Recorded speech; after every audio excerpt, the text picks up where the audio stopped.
to the Batmobile. Let's go. Atomic batteries to power. Turbines to speed. Roger. Ready to move out.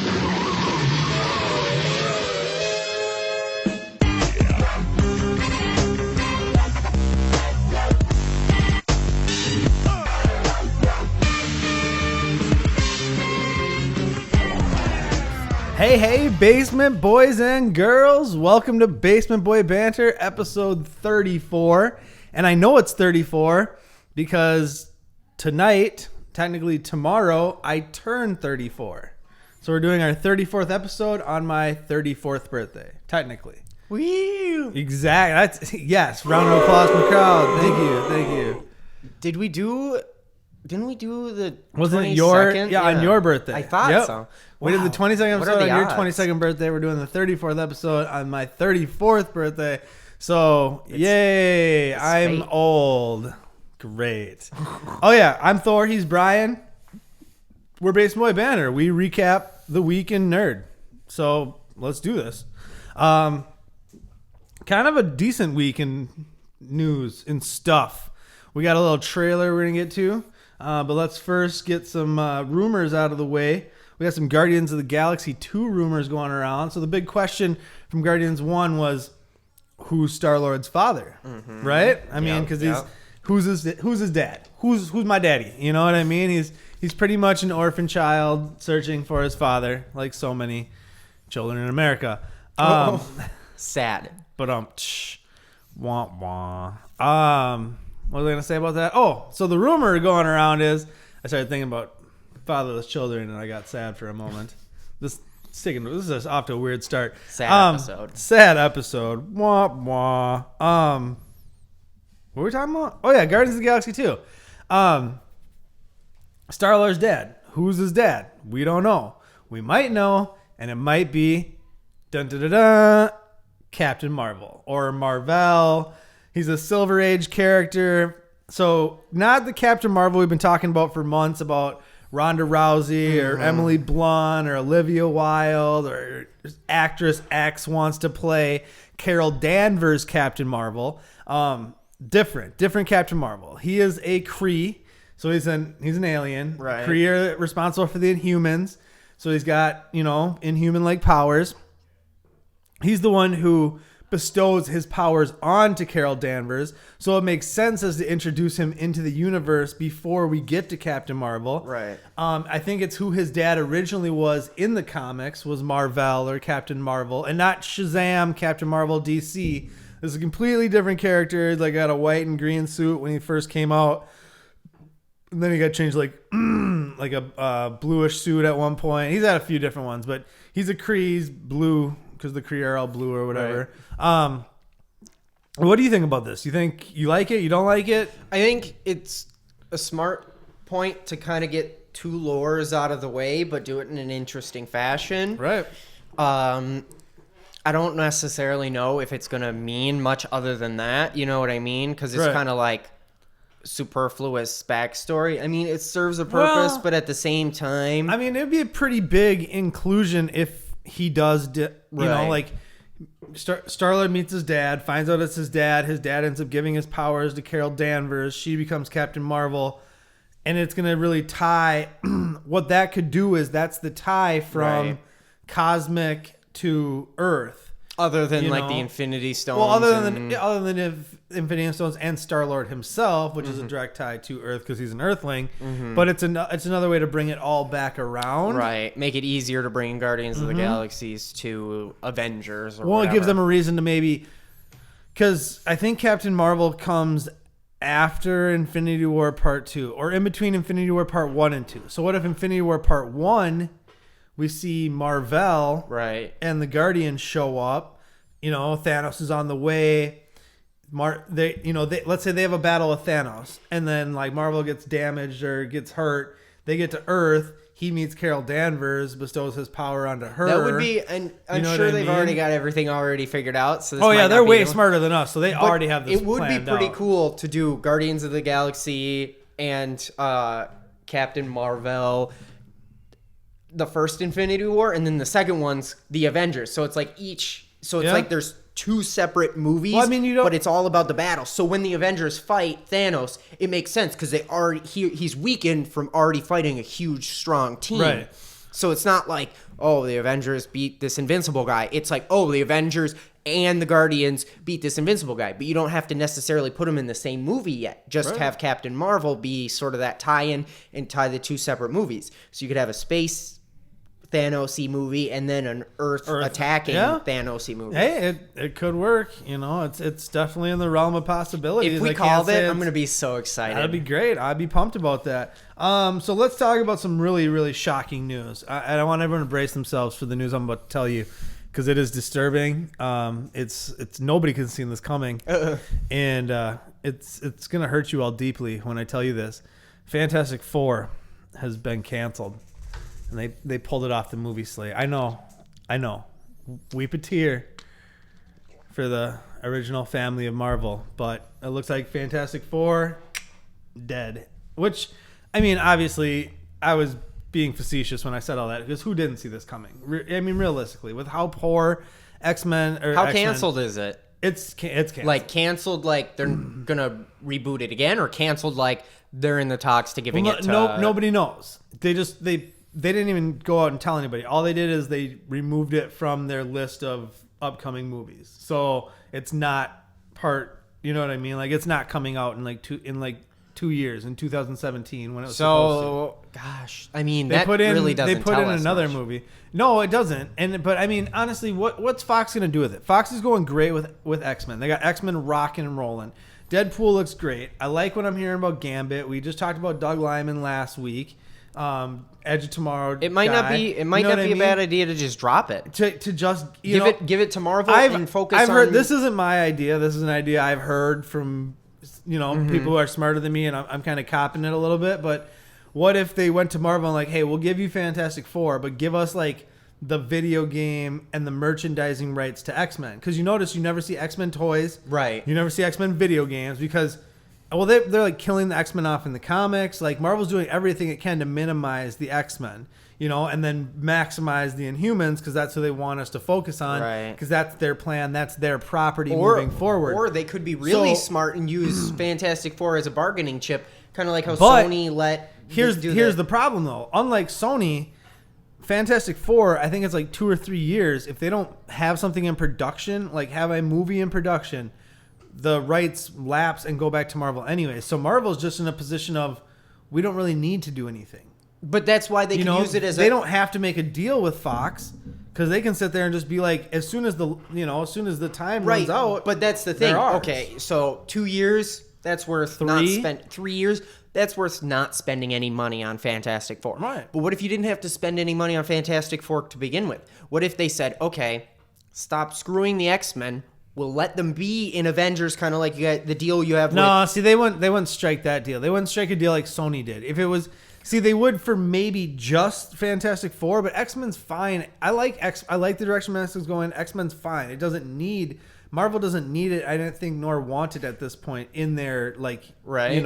I don't think they do. They have enough. I mean, introducing Spider-Man, Black Panther. Well, and they might not even necessarily need everything, but they could let them borrow, because the only X-Men that you honestly need in Avengers is Wolverine. At the end of the day, Fox wants that merchandise rights and that video game. There's a lot of money there. Yeah. There's a lot more money than box office and video games and merchandise and toys. That's how George Lucas became a super honestly, power.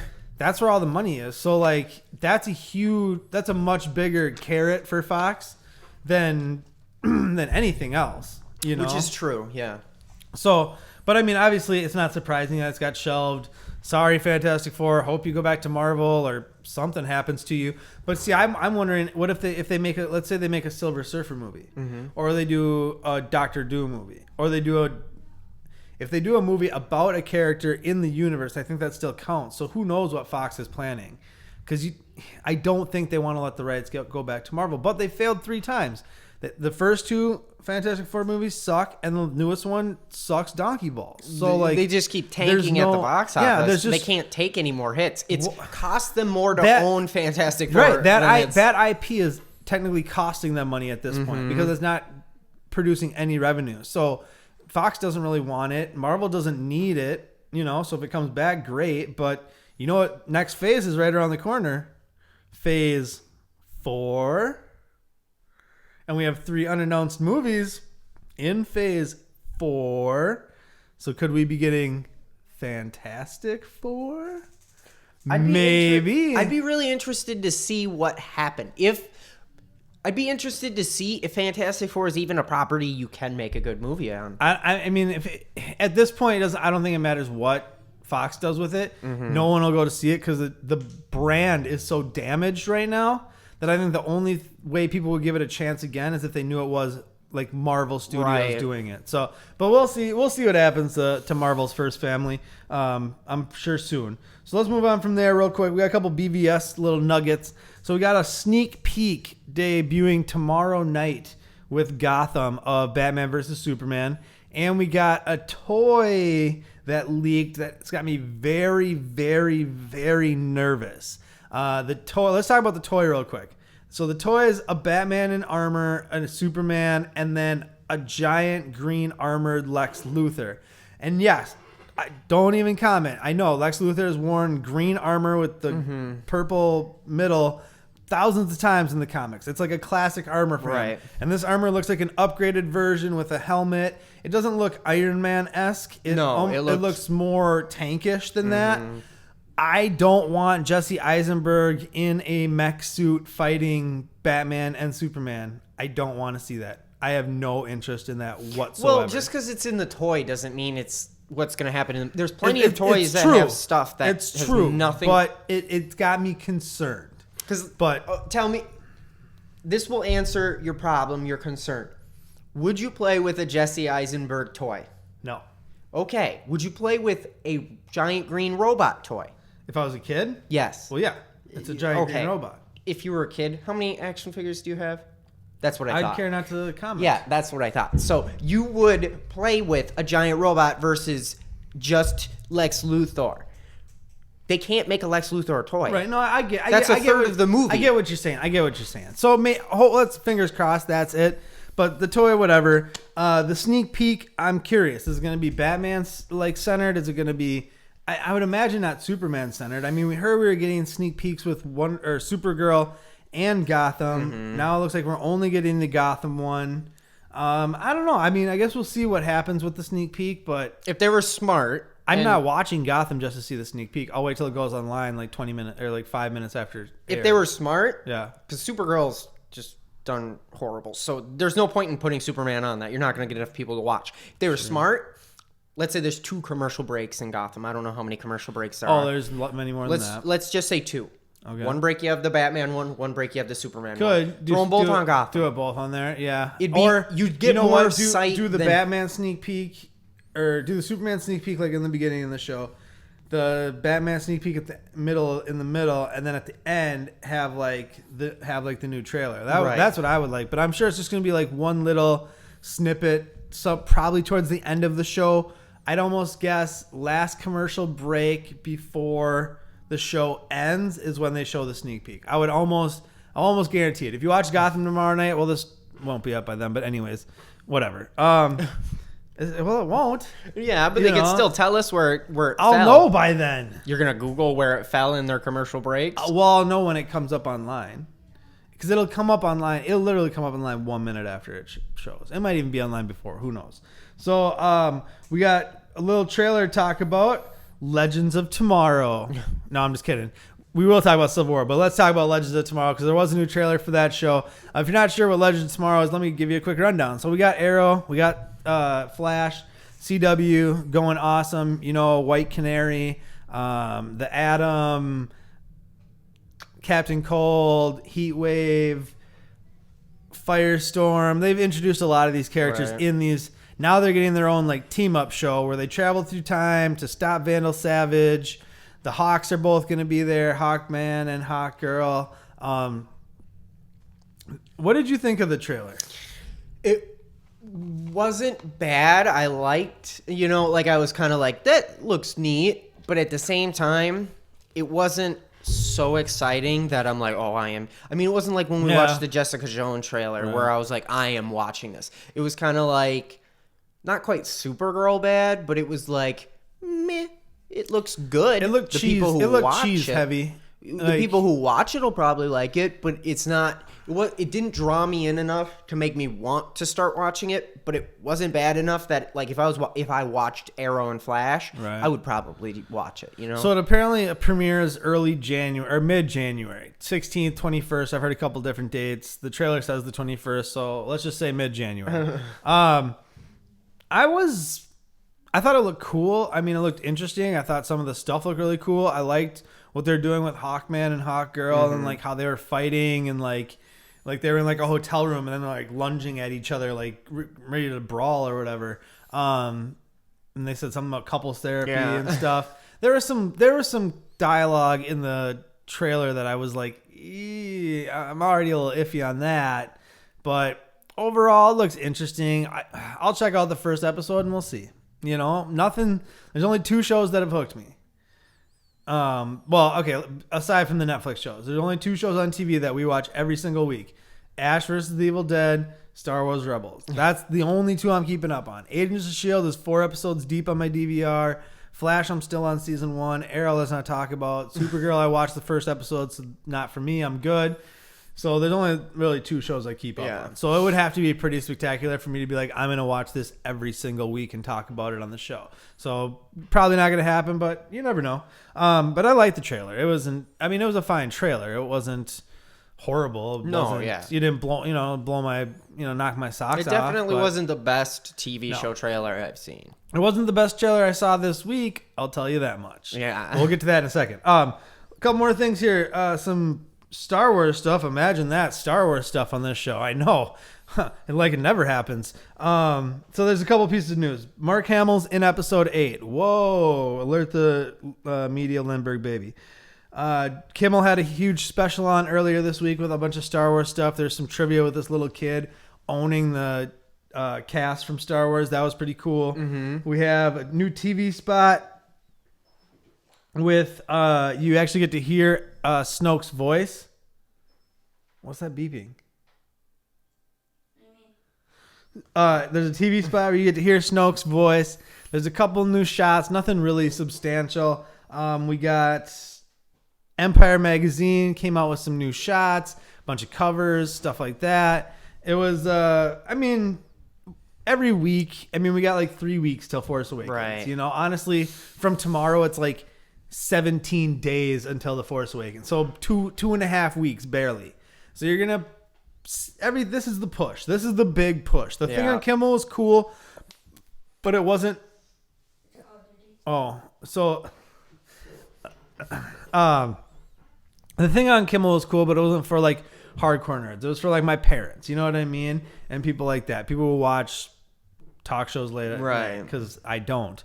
Mark Hamill in episode 8. I'm not that surprised about. The TV spot was cool. I liked hearing Snoke's voice. Hearing Snoke say, "There's been an awakening. Have you felt it?" Talking to Kylo Ren. Mm-hmm. This is going to be your most difficult trial. There was some cool stuff in that. Yeah. You know, like I like that TV spot. It got me amped again. Well, I mean amped again. Like I haven't been amped for 6 months leading up to the Force Awakens. I'm so excited for Star Wars, but at the same time, it's like you got to temper expectations. This is what I was talking to someone earlier. Are we getting to the point now with Star Wars where we need to like dial back our expectation level? Because could it really? Do you know what I saw? I don't want to say Avengers: Age of Ultron, but like I had built up Avengers: Age of Ultron. I mean, this is way more built up than that. And this is way beyond that. Right? Do you know what I saw? And it worries me the tiniest bit. What? And I don't know how, because one's DreamWorks, I think, and the other one's Disney. Yeah. I saw Star Wars themed Minions, like Minions that were actually molded to look like Star Wars. Yeah, characters. that's just because you can buy rights to like do that, but that kind of scares me because Minions. Well, the marketing. The toys are endless. There's endless toys. But do you think? What do you think? Out of all the news, probably what's the most exciting to you? The TV spot, the Mark Hamill thing. Everything's kind of again. You really can't amp me up much more. I'm already pretty. So are you worried that it's not going to live up to expectations? Again, Minions were everywhere for a while. Or let me put it this way. Can this movie even live up to expectations? Regardless of how good it is, can this movie even live up to expectations? Again, Minions were literally everywhere. They ruled the world for like a couple months. And now Star Wars has leached into Minions. That's how hyped Oh yeah, we I are. mean, We Star took Wars something that leaches was into already everything. like Yeah. literally hyped amongst kids and like everywhere, so much so that you were sick of it. Right. And Star Wars leached into that. Right. No, Because I mean, that's where Star Wars is. You know what I literally mean? gets into every facet of pop culture. I mean, it is almost its own genre. I mean, it's not even like, you know what I mean? Exactly. Like, it's It's not- own yeah. thing. It's literally Star Wars is its own. You know, it's like, do we I don't want to know. watch an action movie, a sci-fi movie, or a Star Wars movie? Right. You know, yeah, it's yeah. like No, that it big. is. And especially with a movie coming out like once a year now, I mean, it's not going to stop, you know, unless the movies are bad, but who knows? We will find out in like 14 days. I mean, So- if Disney poured this much money into it Right. and they weren't at least halfway decent, it would hurt. We'll find out. Well, let's get to the big news of the week. Civil War trailer finally dropped. We've been waiting. We've been anticipating. We've been speculating. We've been trying to call it like Babe Ruth, calling our shots. We missed a bunch of times. Struck out. Where was it first occasions. released? Online. Oh, Just no, during Kimmel. Oh, Kimmel again. Kimmel strikes again. it's So like Kim- so he Kimmel must have had- some special deal with. He's on Disney. ABC. He's on ABC. ABC's owned by Disney. Oh, ABC well, owns. that makes sense. Yeah, they own ABC, so that's why everything happens on their network. That's why the Force Awakens trailer was on Monday Night Football, because ESPN's owned by ABC, which is owned by Disney. It's all cyclical, people. I mean, if you think this is like anything's a mistake, like I don't know, you must be Disney smoking some rules pretty the good world. shit. Pretty much. So Kimmel again. They put out a tweet. Chris Evans, Downey Jr. on tonight. Civil War surprise. Everyone thought it was going to be like a sneak peek. Nope. Dropped 2.5-minute trailer, and it was online literally seconds later. Like Marvel's pretty good about that. Like instead of like letting people leak it, drop it online in high def. You know, the leakers can't get the clicks. It's genius. It's a good marketing strategy. They know what they're doing over there. So let's talk about the trailer. Damn. I mean, it was. Is it the best trailer of the year? No. Are there 2 or 3 trailers I like better? Yeah, definitely. Is it a good trailer? Without a doubt, it's a good trailer. Does it set the story? Yes. What I liked about this trailer, and we'll let Brian go here in a minute. What I really liked about this trailer is it felt like, with all the characters we had in this, and there's a number of them, and some weren't shown. We'll get to that here in a second, but I thought this was going to feel like Avengers 2.5. You know what I mean? Like, I was afraid this wasn't going to feel like a Captain America movie.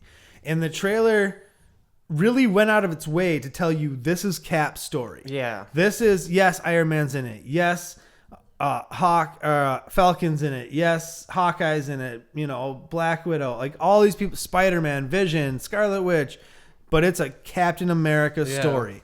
And the trailer told that beautifully. They set up why. I'm not sure about the premise. They're all fighting because the government wants to take Bucky and put him in prison for the things he did. That's not the only thing. Well, They it's not the only thing. It's but just like, the big, basically, in my opinion, they use Bucky as a way to break Captain America's character a little bit. he's a device. Well, I mean, because they're friends. I mean, and they get into that. Well, and think about it. And that's Captain why- America is essentially a government yes man, and you need a catalyst. Well, up until Winter Soldier. Winter Soldier was that catalyst that kind of broke him away from that, and now he's on that side But he of like, still we don't want follows the the control. rules. No, because that's what they're saying is they're going unchecked. Like, some would call you heroes, some would call you vigilantes. Because right now, ever since the events of Winter Soldiers, Right. they are technically unchecked. But he's also not fighting the government. You know what I mean? He's not fighting No, them. He's they're still not- fighting criminals. Yeah. He's just doing it by his own rules. And now the government's coming This- in telling right. you gotta, we want to control you. And if he's you- saying no. Think about Cap's character. He would find a way to solve it with being a cool dude. But when you throw Bucky into the mix, it makes it understandable that he would get violent, that he would get visceral, that he would fight back. It's been such a big story, even from the first Captain America through now, that it does make sense that they're using that device. I'm just not sure that I love it as the device that they're using. I mean, I'm sure it'll be fine, but it's not. I want to see what else happens with like some global catastrophe that has collateral damage, and that's why, because that's what they've been saying is there's a second thing that happens after Sokovia where everything fell out of the sky. Something else happens, people die, and that's when the government kind of steps in. But we didn't see Spider-Man, which is no surprise to me, but kind of curious by his absence, Vision. Yeah. Vision is in this movie, and they didn't show him one iota. We saw, some of the money shots in the trailer are Iron Man holding War Machine on the ground, and War Machine's armor is all beat up. I think his face mask is torn off too, or Tony something saying to Captain America, so are we. See, I don't want you to brush over this part. Sorry, this is my favorite part of the trailer. We'll get back to that in a second. Then the big money shot though is that end scene where you got Tony Cap and Bucky on either side of Tony passing the shield back and forth, just rocking his world.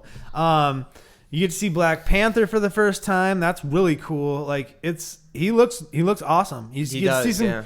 The cuts in the trailer are really fast. Yeah. So you see a little bit more of him. And if you have social media, find some Instagram accounts that have some free, still images. Thank you. There I am of it. And you can kind of check it out a little bit more.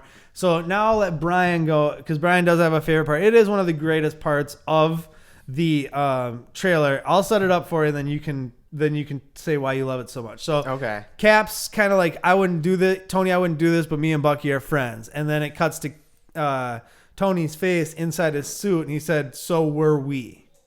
So were we. That's pretty much the line. So go for it. The reason I think this is my favorite line, honestly, and maybe I'm overstating, this is my favorite line in any Marvel trailer. Period. Yeah, I can because go with that. This one line builds more character for Tony Stark than all three of his movies did.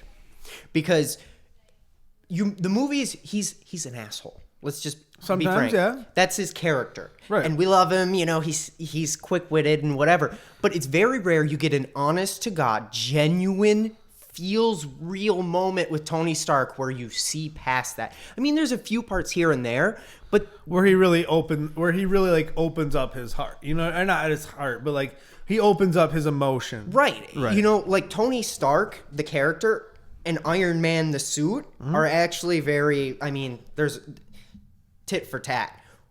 His personality is like Iron Man. The suit is his exterior personality. Right. You open it up and he's vulnerable Tony, which is the same as his personality, and he is all snarky and whatever. But there's very rare I felt the an characters honest, are metaphors for their personalities. Right. No, I get it. It was very rare I felt an honest, like, this is the real Tony moment. Yeah. Out of that character till that line, because it tells you in one quick throwback of dialogue, hey, I know I was an asshole all the time, but we were really friends. Yeah. I value you as a person. As much as we gave each other crap, like we were friends. Yeah, as much as I say mean things to you and you say mean things to me and we go back and forth, I honest to God thought we were friends. It's right. like no, in that totally. one sentence, it's like he says, it says you were a my lot. favorite other Avenger. It says a lot. No, it does. And it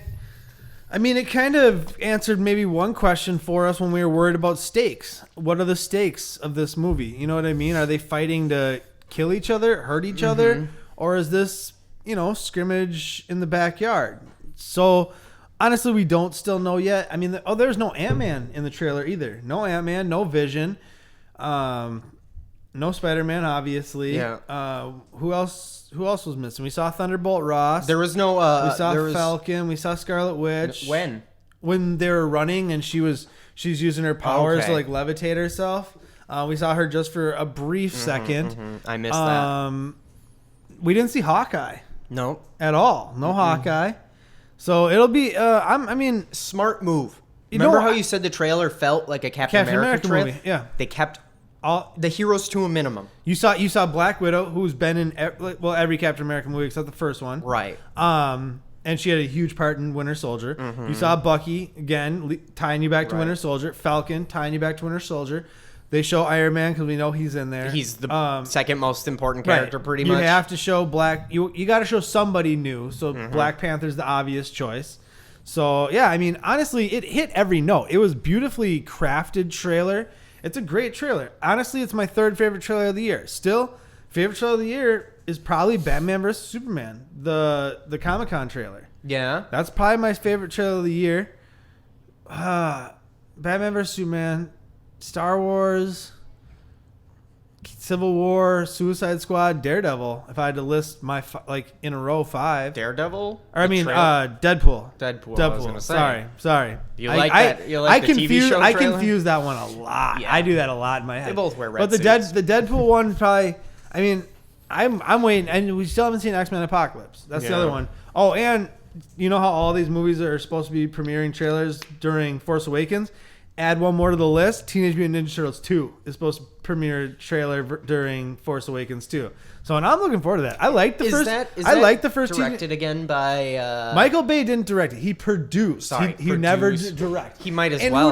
Who knows how much he was actually there? Yes, it was a Michael Bay production, but it wasn't. Did you watch that movie? Yeah, I liked that movie. Right. Yeah. But you can't tell me it didn't feel super. No, it wasn't. But it wasn't Transformers 4. Right. Yeah. Well. And that's after Transformers 4 came before Turtles. And Michael Bay production company handled Turtles, but I don't think he had a big role in just because you're an executive producer. So what? You made a phone call or But that doesn't mean that he didn't stick his finger. Oh, That's the problem George Lucas had with that Red Tails. It had some. What was I gonna say? Like Michael Bay feels to it with some of the explosions, some of the stuff. But I thought it was much more fun. It didn't have some of the dumb stuff that Michael Bay does. Yeah. Like I don't know, but so we're getting a little off track there. But so Civil War trailer, check it out if you haven't seen it. I can't wait to see it on the big screen when we actually see The Force Awakens. Speaking of, I gotta talk to somebody about something about Force Awakens. Not you. So, No, yeah. Unrelated. Kind of related. So let's real quick. We didn't talk about Evil Dead last week or Rebels at all. So let's do a double up. Rebels last week was a Sabine episode dealing with Mandalorians. It was good. It was better than the previous 2 episodes. Sure, we didn't talk about it. I thought we did. No, we didn't talk about it at all on the show last week.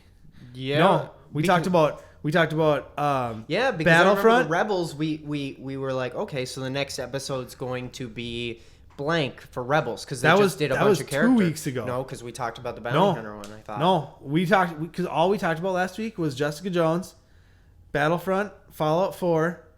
It was only like 4 topics last week. Sorry, guys. We forgot because I thought about it later in the week. I was like, we forgot Evil Dead. And we forgot Rebels last week. We forgot both of them because we went so long. So let's go through them real quick. Rebels, Sabine episode, Mandalorians. It was good, not great. This weekend's episode, we finally got Kanan back. Ezra, Rex, they had a mission, dressed up as stormtroopers, infiltrating a new Imperial weapon. It was a great episode, probably one of the best of the season since the early episodes. It really, I mean, there was a lot going on while I was trying to watch the episode, so I didn't really lock in like I needed to, but I got the gist. It was great. Loved it. Ash vs. the Evil Dead. Last week, they meet the Bruja, the shaman dude. Yeah. Pablo's uncle. Mm-hmm. That was a great episode. Acid trip. That was hilarious. Ash with the freaking eyeball in the mouth and all the stuff Ash went through. He fights the demon again from like 3 weeks ago, like the weird phasing mental demon. That was last week's episode. This week's episode, we're still in the shaman's house. The demon's still possessing Emily, right? Katie. The girl. The girl. She says it's Ash because he was choking her at the end of the week, the prior week's episode. Great episode. The hilarity keeps going. The blood and the violence has gone down a little bit. I won't spoil anything on what happens. Lucy Lawless and the black cop chick still haven't ran into. Were very short in this episode. Well, and they need to finally catch up to him, and I think that's coming next week. I think they finally catch up to him next week, but we'll see.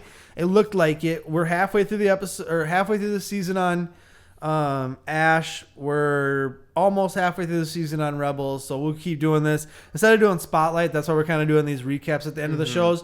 And then once these 2 shows wrap, I'll bring back Spotlight. Don't worry, I haven't forgot. I got tons of anime, tons of DVDs to talk about with you guys. But that's going to do it for this week's episode. For all of us here in the basement. Oh, yeah, find us on Instagram. Like the video. Share the video if you can. It'll only take a couple seconds. Just, hey, watch these idiots or whatever you want to say. We would really appreciate it. Subscribe, like, YouTube, Instagram, Twitter, Facebook. Find us, Basement Boy Banter. I'm Thor. He's Brian. We're Basement Boy Banter. We'll see you next week. Deuces. If you like what you just saw, make sure you subscribe to our YouTube channel, like our videos, follow us on Twitter and Instagram, and like our Facebook page.